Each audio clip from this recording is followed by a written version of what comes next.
Cities are built on promises. Promises of order, predictability, and control. For decades, Moscow was presented as the ultimate proof of those promises. A capital wrapped in layers of security, intelligence services, and internal surveillance designed to prevent threats before they ever surfaced. Whatever chaos existed beyond Russia's borders, the message was clear: the capital remained untouchable. In late December, that perception quietly collapsed. There were no missiles, no air raid sirens, no warnings broadcast to the public. It was a normal winter night in Moscow, until a residential street long considered secure became the center of an event that sent shockwaves far beyond the immediate damage. 2 vehicles were destroyed. The targets were specific, and the implications reached directly into the heart of Russia's internal security system. What followed was not simply an attack, but a moment of exposure, a demonstration that modern warfare no longer needs to cross borders in visible ways to produce strategic impact. The war Russia helped ignite had found a method to reach back home. For years, Moscow functioned as a psychological boundary. Even as fighting intensified in Ukraine, daily life in the capital continued with relative normalcy. Cafes remained open. Public transport ran on schedule. Major events went ahead as planned. The conflict felt distant, some filtered through television screens, controlled narratives, and carefully managed information. That distance relied on a single assumption: no matter what happened elsewhere, the capital itself was protected. The December incident shattered that assumption. The location was not chosen randomly. The street sat within an area associated with officials, security personnel, and individuals closely connected to the state. Neighborhoods like this are designed to offer more than comfort. They exist as extensions of power, buffered by surveillance, proximity to authority, and the belief that danger does not enter spaces reserved for insiders. That belief failed. In the hours following the incident, the atmosphere across Moscow shifted noticeably. Police patrols increased, not only in obvious locations, but in residential zones previously considered routine. Checkpoints multiplied. Traffic slowed as inspections became more frequent. Movements that once felt automatic were suddenly approached with caution. What had previously been dismissed as paranoia now felt rational. Every parked vehicle became a potential concern. Every unfamiliar presence carried new weight.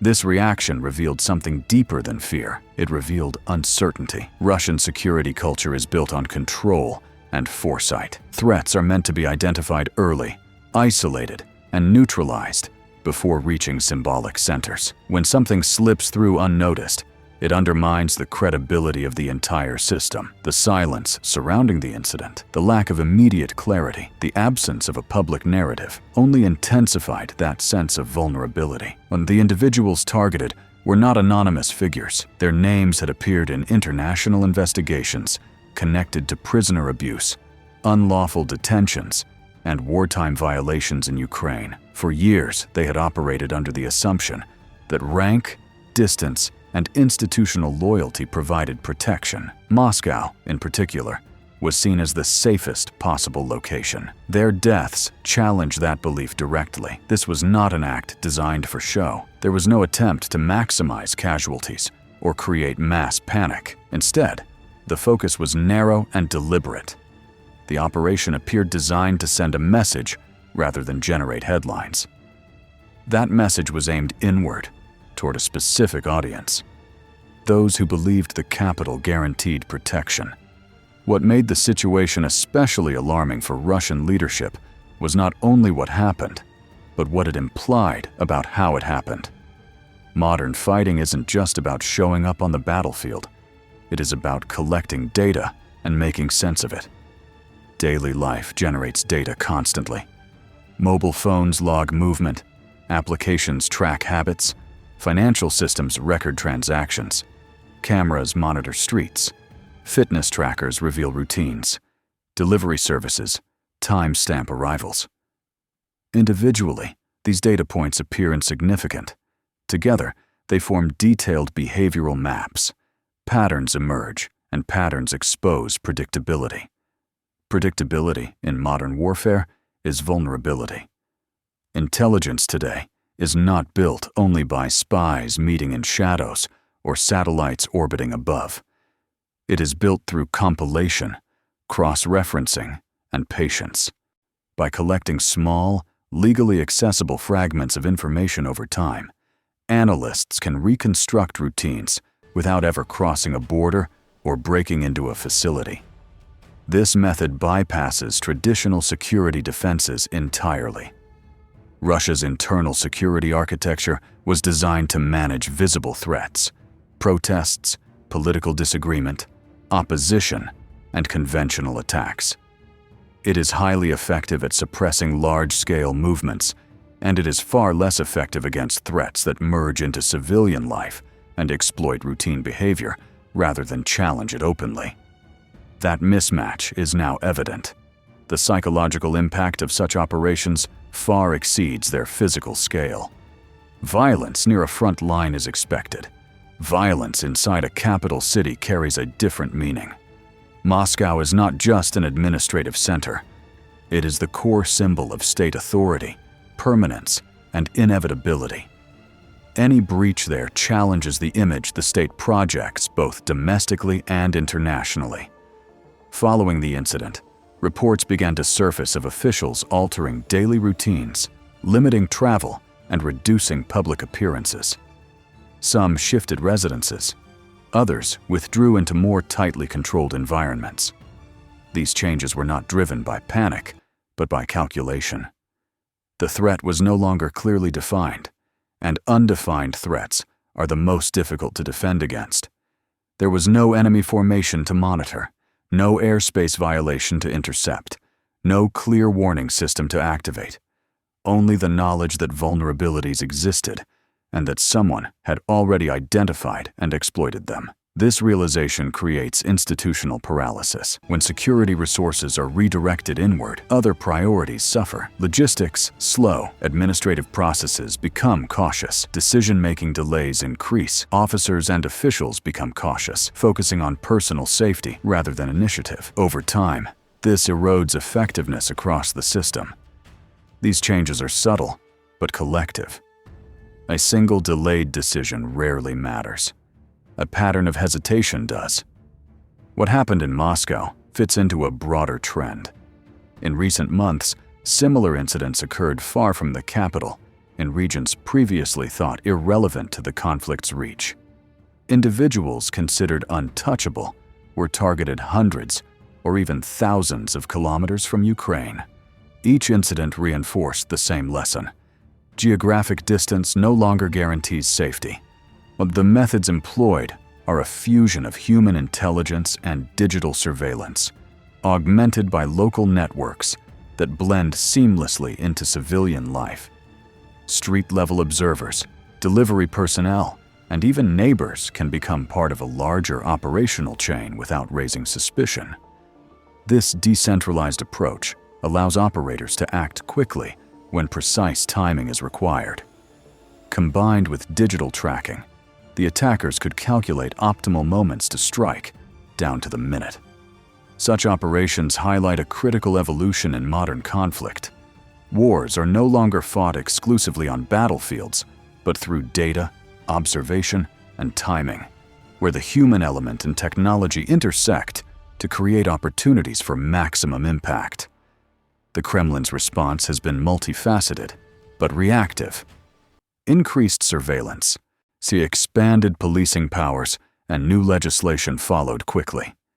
Days after the Moscow incident, laws were signed, allowing Russian officials to disregard rulings from international courts.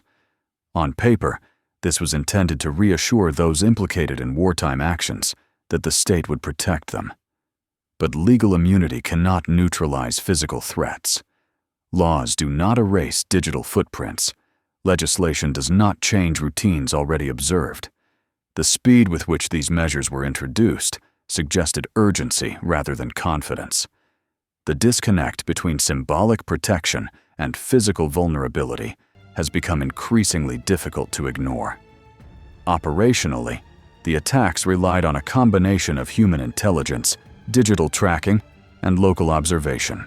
So the individuals responsible did not need to penetrate fortified compounds or scale walls.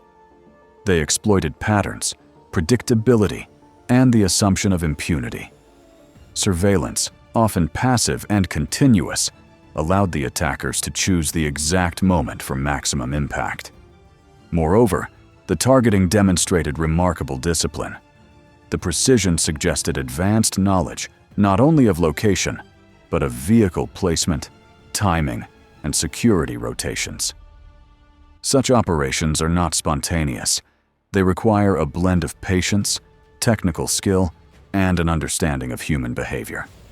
Each step is calculated to minimize risk while sending a clear signal. The ripple effects extend beyond immediate victims. Security teams must now reconsider standard protocols, vehicle checks, and patrol routes. Officers are forced into constant vigilance, too often at the cost of efficiency elsewhere. Decisions that were once routine are now fraught with hesitation. Trust in formal security structures, previously taken for granted, erodes. Internationally, the significance is equally potent. For allies and partners observing the conflict, the ability to conduct operations deep inside a capital highlight both capability and determination. It projects a message that conventional restrictions, such as borders, legal immunity, and elite zones, may no longer suffice. What is emerging is a new form of prevention, not based on overwhelming firepower, but on selective pressure. Not aimed at populations, but at individuals. Instead of broad destruction, it relies on precision and uncertainty. Fear does not need to be widespread to be effective. It only needs to be targeted correctly. For Russian institutions, the challenge is no longer purely military. It is organizational, psychological, and structural.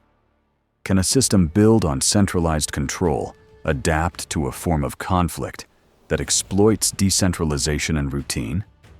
Can a prolonged war effort be sustained when internal security consumes increasing resources and attention? History suggests that conflicts are often decided not only on battlefields, but within institutions struggling to adapt to new realities.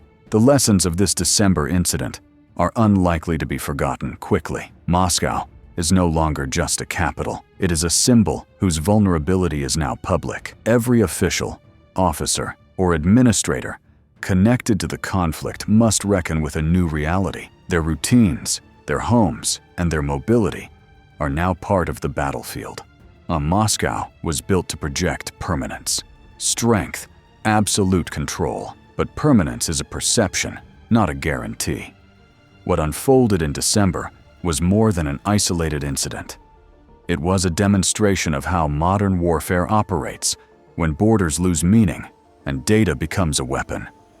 The conflict has crossed an invisible threshold, entering Russia's core not through conventional force, but through silent pressure.